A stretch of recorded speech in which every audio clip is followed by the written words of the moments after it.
इस वीडियो में हम बात करेंगे थीम के बारे में, जो कि एलिमेंट ऑफ फिक्शन है।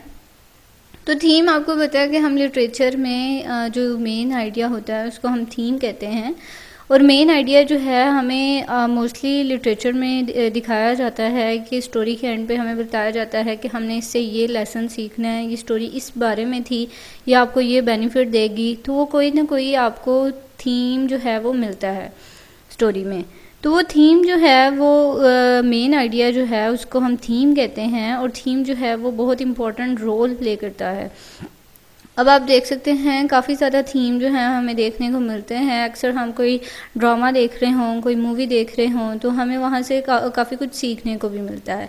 अब ये इंसान पर डिपेंड करता है कि वो किस तरह उसको परसीव कर रहा है, क्या क्या चीज़ें उसमें से पिक कर रहा है। उसमें नेगेटिव थिंग्स भी होंगी, पॉजिटिव भी होंगी, लेकिन ये इंसान पे डिपेंड करता है कि वो क्या चीज़ वहाँ से पिक कर रहा है।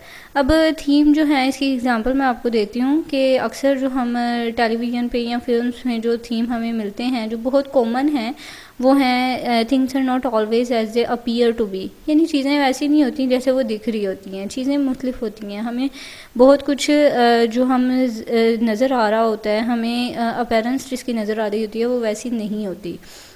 इसी तरह love is blind, believe in yourself, people are afraid of changing, don't जज a book by its cover.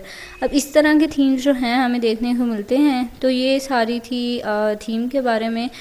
Theme का इजी सा कंसेप्ट था जिसको हम मेन आइडिया भी कहते हैं।